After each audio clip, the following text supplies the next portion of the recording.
Mark Wexler pulled into the driveway of his suburban home, the headlights of his SUV cutting through the evening mist. The house stood proudly, its warm light spilling through the large front window. Inside, he could see his wife, Emily, her auburn hair pulled into a loose bun as she leaned over their youngest child, helping with homework. The sight filled him with a familiar pang of gratitude and a flicker of guilt. He'd been late again. Mark stepped inside, greeted by the smell of roasted chicken and the faint hum of music from the kitchen radio. Emily glanced up with a quick smile that didn't quite reach her eyes. "You're late," she said softly, turning back to their daughter. "I know," Mark replied, setting his briefcase down. He kissed the top of Emily's head and then his daughter's, but Emily didn't look up. "The new supplier had issues with the shipment. I had to sort it out." Emily nodded, her fingers moving absently over a stack of papers. She had been designing all day. Mark could tell by the smudges of charcoal on her hands. "Dinner's in the oven if you're hungry." Mark wanted to say something, to break the growing distance between them, but the words stuck. He settled for a quiet, "Thanks." Over dinner, the kids filled the silence with chatter about school, their energy contrasting the subdued atmosphere between their parents. Mark caught Emily glancing at him once, her expression unreadable. That night, as Mark finished replying to emails in his study, he heard Emily's light footsteps in the hallway. She paused briefly outside his door, then walked on. The simple act felt like a wall being built brick by brick between them. A week later, Emily walked into an art gallery downtown for a charity event. She hadn't planned to go but found herself craving the energy of the art world, the colors and chaos that had once defined her before motherhood and the business consumed her. As she admired a bold, abstract sculpture, she felt a presence beside her. "Beautiful, isn't it?" a deep voice said. Emily turned to find a man with messy black hair and piercing gray eyes. He wore a casual blazer over a t-shirt, a look that somehow exuded effortless confidence. "It is," she said, glancing back at the sculpture. "The movement, the intensity, it's raw." The man smiled, his eyes lingering on her. "You're an artist, aren't you?" Emily laughed lightly. "How could you tell? It's in the way you look at it. Like you understand what the artist was feeling." "I used to paint," Emily admitted. "Before kids. Before life got busy." "Sounds like you need to pick up a brush again," the man said. He extended a hand. "I'm Lucas, by the way." "Emily," she replied, shaking his hand. His grip was warm, his gaze steady. They spoke for nearly an hour, their conversation weaving between art, philosophy, and their shared frustrations with creative ruts. Emily hadn't felt so alive in years. When she finally checked the time, she realized she was late for dinner. "I should go," she said, gathering her purse. Lucas nodded but didn't move. "I hope I see you around, Emily. The world needs more people who still see the beauty in things." Emily smiled politely and left, but as she drove home, Lucas's words echoed in her mind. For the first time in years, she felt seen. Emily pulled into the driveway, her heart still buzzing from the evening. As she entered the house, the sound of cartoons and the clatter of dishes greeted her. Mark was in the kitchen, stacking plates into the dishwasher, his tie loosened and sleeves rolled up. "You're late," he said, echoing her words from the week before, though his tone was neutral. "There was traffic," she replied quickly, avoiding his gaze. She kissed their son on the head as he sat on the couch, engrossed in his show, and headed to the bedroom to change. Mark followed her moments later, leaning against the doorframe. "Everything okay?" he asked. Emily hesitated as she slipped off her heels. "Yeah, just a long day." He nodded, clearly unconvinced but too tired to press. "I ordered pizza for the kids. Figured you'd eat when you got back." "I'm not hungry," she said, brushing past him. Mark watched her go, the invisible wall between them growing thicker. He wanted to ask where she had been, why she seemed so distant lately, but something in her demeanor stopped him. In the days that followed, Emily couldn't stop thinking about Lucas. His voice, his confidence, the way he made her feel alive again. It lingered like the scent of paint on canvas. She told herself it was harmless, just a reminder of who she used to be. But when she received an unexpected email from the gallery, an invitation to a private showing hosted by Lucas himself. She felt a thrill she hadn't experienced in years. Without telling Mark, she RSVP'd. The evening of the event, Emily dressed carefully, choosing a flowing black dress that accentuated her figure. Mark noticed her attire as she prepared to leave. "You're going out again?" he asked, trying to keep the edge out of his voice. "It's a gallery opening," she replied. "Networking, you know? It's good for inspiration." Mark nodded, though his unease was palpable. "Have fun." The gallery was intimate, filled with soft lighting and the hum of subdued conversation. Emily spotted Lucas almost immediately, his easy smile drawing her in like a magnet. He greeted her with a warm hug, lingering just a second longer than necessary. "Emily, you made it," he said, his tone genuinely pleased. "Of course," she replied, her cheeks flushing.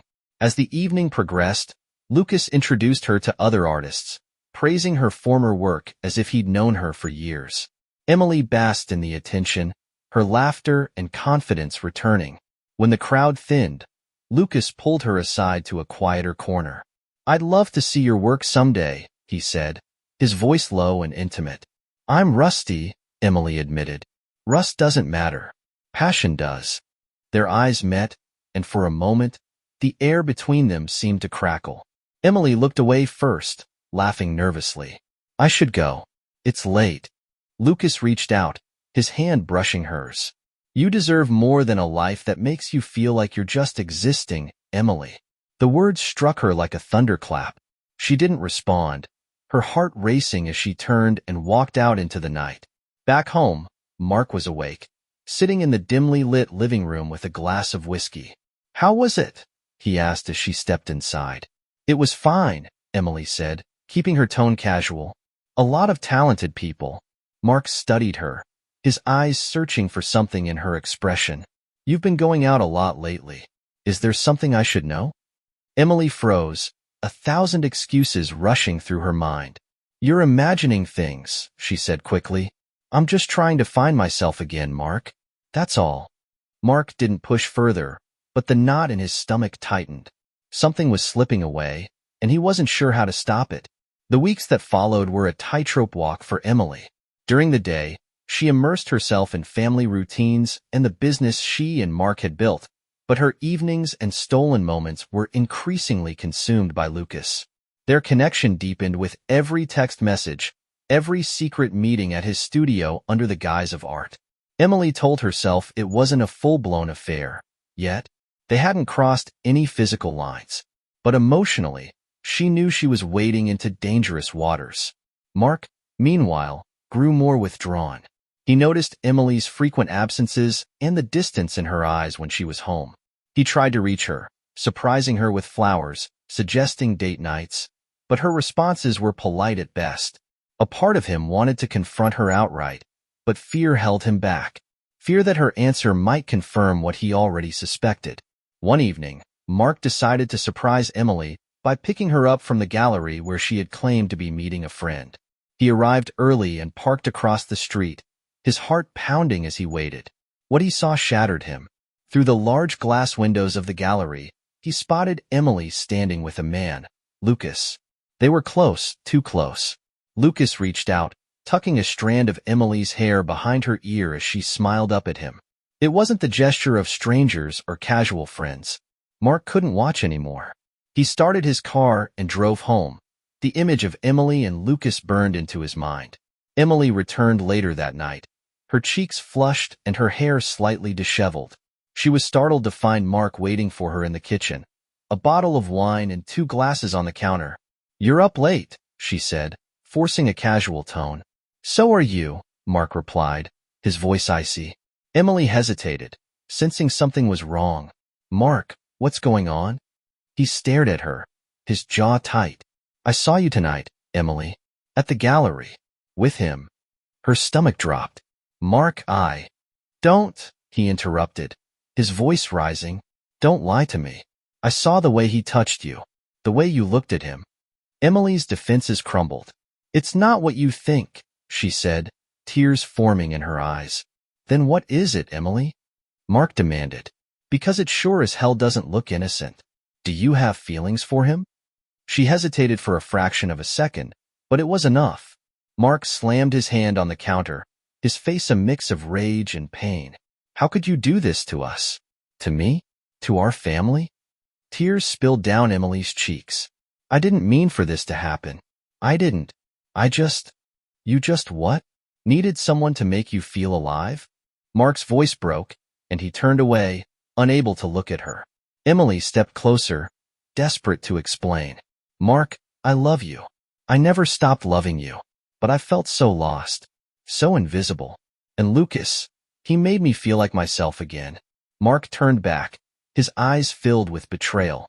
You think I don't feel lost too? Do you think I haven't sacrificed for this family? For you? But I never turned to someone else to fix it. Silence filled the room, the weight of their crumbling marriage pressing down on both of them. I need time to think, Mark finally said, his voice barely above a whisper. He grabbed his keys and walked out, leaving Emily alone with her guilt and the echoes of his words. The days that followed were a blur. Mark stayed with a friend, leaving Emily to explain his absence to their children. She avoided Lucas's calls, the reality of her actions finally sinking in. Meanwhile, Mark wrestled with his anger and heartbreak, torn between his love for Emily and the betrayal he couldn't ignore. He met with a therapist, seeking clarity, and spoke with a lawyer, not to file for divorce but to understand his options. Emily, too, sought counseling, desperate to understand why she had jeopardized everything she loved. Their friends and family began to notice the cracks in their seemingly perfect life. But neither Mark nor Emily shared the truth. Not yet. Emily couldn't sleep that night. Lucas's words replayed in her mind on a loop. You deserve more than a life that makes you feel like you're just existing. She stared at the ceiling, the quiet hum of the fan matching the restless rhythm of her thoughts. The next morning, as Mark got ready for work, she found herself avoiding his gaze. He kissed her cheek absently on his way out, and she stood frozen, guilt creeping into her chest. But later that day, her phone buzzed with a message that sent her heart racing. Lucas, I'm sorry if I overstepped. I just see something in you. Something I think you've forgotten. She stared at the message, her finger hovering over the reply button. She told herself she shouldn't respond. But before she could stop herself, her thumbs moved. Emily, you didn't overstep. Thank you for saying that. It didn't take long for the conversation to unfold into something deeper. Lucas asked about her dreams, her fears, and the life she felt slipping through her fingers. His questions peeled back layers Emily hadn't touched in years, and she found herself pouring her heart out to him in a way she hadn't with Mark in ages. Weeks passed, and Emily's secret correspondence with Lucas became her lifeline. She visited his studio under the guise of running errands, their interactions growing more intimate. One day, as she stood in his studio surrounded by half-finished sculptures, Lucas handed her a blank canvas and a set of paints. Show me, he said softly. Emily hesitated, but something about the way he looked at her made her pick up the brush. Hours passed as she lost herself in the act of creation, her mind silencing its doubts. When she finally put the brush down, Lucas stood behind her, admiring her work. It's beautiful, he whispered, his breath warm against her neck. Emily turned, their faces inches apart. For a moment, the world stilled, and then Lucas leaned in. She didn't pull away. The kiss was electric, igniting something deep within her. But as soon as it ended, reality came crashing down. Emily stepped back, her heart pounding. I can't do this, she said, her voice trembling. Lucas didn't argue. You already are, Emily. She grabbed her things and left, tears streaming down her face. That night, Mark came home early, catching Emily off guard. She was in the kitchen, nervously cleaning a plate that was already spotless. You've been quiet lately, Mark said, setting his briefcase down. Is everything okay? Emily forced a smile. Of course. Just busy. Mark nodded, but didn't look convinced. Later, while Emily was putting the kids to bed, Mark noticed her phone lighting up on the counter. A message preview appeared, and though he hesitated, his gut told him to look. Lucas, you can't run from yourself forever. Mark's blood ran cold. He put the phone down quickly, his mind racing. He knew he shouldn't jump to conclusions, But the late nights, the sudden secrecy, it all pointed to something he couldn't ignore. The following weekend, Mark suggested a family outing to the park. Emily agreed reluctantly, her mind elsewhere. As they sat on a picnic blanket watching the kids play, Mark reached over and took her hand. "I miss you," he said simply. Emily's breath hitched. The weight of her guilt was suffocating. "I'm here, Mark," she said softly, but even she didn't believe her words. That night, while Emily was in the shower, Mark's resolve broke. He opened her phone and scrolled through her messages. What he found confirmed his worst fears. When Emily emerged from the bathroom, Mark was sitting on the edge of the bed, her phone in his hand. "Who is Lucas?" he asked, his voice calm but laced with anger. Emily froze, her heart pounding. "Mark, I can explain." "Don't," he said sharply, standing up. "Just tell me how long this has been going on." Tears welled up in her eyes. "It's not what you think." Mark laughed bitterly. "It's exactly what I think, Emily. You've been sneaking around, lying to me, to our kids. Do you even love me anymore?" Emily's silence was answer enough. Emily stood outside Lucas's studio, her breath visible in the cool night air. She had told herself this was the last time she would come, that she only needed closure. But deep down, she knew it was a lie. When Lucas opened the door, his expression softened into a knowing smile. "I wasn't sure you'd come," he said, stepping aside to let her in. Emily hesitated for only a moment before crossing the threshold. Inside, the studio was dimly lit, the warm glow of a single lamp casting long shadows over the sculptures and canvases. The air was thick with the smell of paint and wood shavings. Emily sat down on the worn leather couch, her hands trembling in her lap. "I don't know why I'm here," she murmured. Lucas sat beside her, his presence magnetic. "Yes, you do," he said softly, his hand brushing hers. It was all the permission she needed. Their lips met in a desperate, fiery kiss, a culmination of weeks of longing and tension. Lucas pulled her closer, and she let herself fall into him, her guilt and doubts melting away in the heat of the moment. Mark parked his car across the street from Lucas's studio, his heart pounding. He didn't want to believe it, but the clues had all led him here. The late nights, the messages, the distant looks, it all pointed to this place. He sat in the car for a few minutes, staring at the faint light spilling through the studio window. Every fiber of his being screamed at him to drive away, but he couldn't. He had to know the truth. As he approached the building, he saw two silhouettes through the window. One was unmistakably Emily. Mark's stomach twisted into knots as he stepped closer, his feet heavy with dread. What he saw froze him in place. Emily and Lucas locked in a passionate embrace, their bodies entwined on the couch. His world shattered in an instant. Mark didn't remember opening the door, but suddenly he was inside, standing in the doorway of the studio. "Emily." The sound of his voice made her pull away from Lucas, her face pale and filled with shock. "Mark," she whispered, scrambling to cover herself with the blanket draped over the couch. Lucas stood, his hands raised in mock surrender. "I think I should go," he said, attempting to sidestep Mark. Mark's glare stopped him in his tracks. "Sit down," Mark growled, his voice low and dangerous. Lucas hesitated but obeyed, sinking back into the chair. Mark turned his attention to Emily, his eyes filled with betrayal and anger. "How could you?" Emily's lips trembled. I didn't mean for this to happen." Mark let out a bitter laugh. "Didn't mean for it to happen? You've been lying to me for months, sneaking around, texting him while I'm home with our kids. Don't tell me this was a mistake." Tears streamed down Emily's face. "I was lonely, Mark. You stopped seeing me a long time ago. All you care about is the business. And that makes this okay?" Mark shot back, his voice rising. "You think I don't feel pressure? You think I don't care? Everything I've done has been for you, for us." Lucas cleared his throat, attempting to stand again. "Maybe you two need to." Mark spun on him, his fists clenched. "Don't say a word." Lucas wisely stayed silent. Mark stormed out of the studio, leaving Emily sobbing on the couch. The drive home was a blur, his mind racing with anger and despair. When he arrived, The house was dark and quiet, the kids asleep in their rooms. He sat on the edge of their bed, his head in his hands. The weight of what he'd seen threatened to crush him. Emily returned home an hour later, her face blotchy from crying. She stood in the doorway of their bedroom, her body trembling. "Mark, please," she began. "Don't," he said coldly, his voice devoid of emotion. "I don't want to hear it." "Can we talk about this?" she pleaded. Mark looked up at her, his eyes filled with pain. "Talk? You think there's anything left to talk about?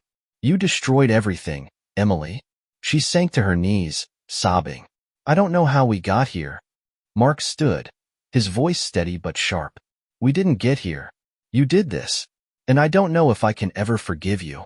He grabbed a blanket and pillow from the closet and headed to the couch, leaving Emily alone in their room.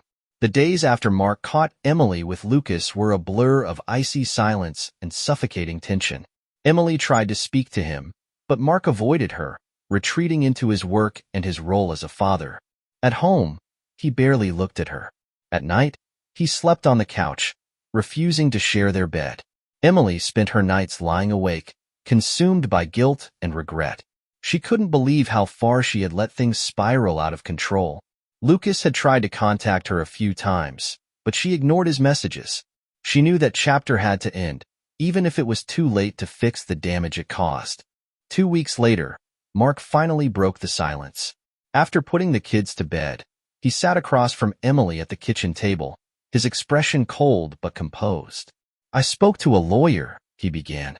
Emily's stomach dropped. "Mark, please." He held up a hand. "Let me finish. I haven't decided what I'm going to do yet, but I need you to understand something." His voice wavered slightly, but his gaze was steady. "What you did didn't just hurt me. It broke our family. It broke the trust one had in you, in us. And I don't know if that can ever be repaired." Emily's eyes filled with tears. "I'm sorry, Mark. I know I can't undo what I did, but I'll do anything to make it right. I'll go to counseling. I'll quit everything to focus on our family. Just don't give up on us." Mark looked away, his jaw tightening. "I'm not sure I believe you, Emily. You didn't just make a mistake. You made a choice. Over and over again. And I can't forget the look on your face when I saw you with him." Emily broke down, her sobs racking her body. Mark sat silently, his face unreadable. A week later, the children began noticing the tension. Their son, Ethan, asked why Mark wasn't sleeping in the bedroom anymore. Emily brushed it off with a weak smile, but Ethan wasn't convinced. Mark overheard the conversation and realized the toll their situation was taking on their children. That night, he made a decision. The next day, Mark asked Emily to meet him at a local park while the kids were at school. They sat on a bench under a sprawling oak tree, the weight of unspoken words hanging between them. "I'm not staying for you," Mark said finally, his voice low but firm. "I'm staying for the kids. They deserve stability, at least for now." Emily's heart twisted, but she nodded. "I understand. And I'll do whatever it takes to earn your trust again." Mark looked at her, his eyes filled with a mixture of pain and resolve. "This isn't just about trust, Emily. It's about respect. For me, for our marriage, for our family. You broke all of that." "I'll work to fix it," Emily said quietly. Mark stood, his hands in his pockets. "I'll stay, but things are going to be different. We'll get counseling. For us, for the kids. But don't mistake this for forgiveness. I don't know if I'll ever get there." The months that followed were slow and painful. Emily cut all ties with Lucas, who eventually moved away after the scandal around their affair spread through their community. Mark and Emily began attending therapy, both as a couple and individually. At home, they worked to create a sense of normalcy for the kids, though the cracks in their relationship were impossible to hide. Mark remained distant, his warmth replaced with a guarded detachment. Emily poured herself into repairing their relationship, but she knew it would never be the same. One evening, after a particularly tense therapy session, Mark turned to Emily as they sat in the car. "Do you regret it?" Emily's throat tightened. "Every single day," she whispered. Mark nodded, staring out the window. "I don't know if I'll ever be able to love you the way I did before, but I'm trying." Years later, Mark and Emily's marriage remained a work in progress. They stayed together for the sake of their children, who eventually grew old enough to sense the lingering tension between their parents. Mark and Emily had moments of connection, brief glimpses of what they once had, but the scars of betrayal never fully healed. Emily spent the rest of her life trying to atone for her actions, and though Mark admired her efforts, he could never forget the image of her and Lucas together. Their story wasn't one of perfect reconciliation or devastating separation. It was a messy, complicated journey of two people trying to navigate the aftermath of a betrayal that changed everything. In the end, they found a fragile peace, not in the love they once shared but in their commitment to their family and the lessons they learned about the fragility of trust.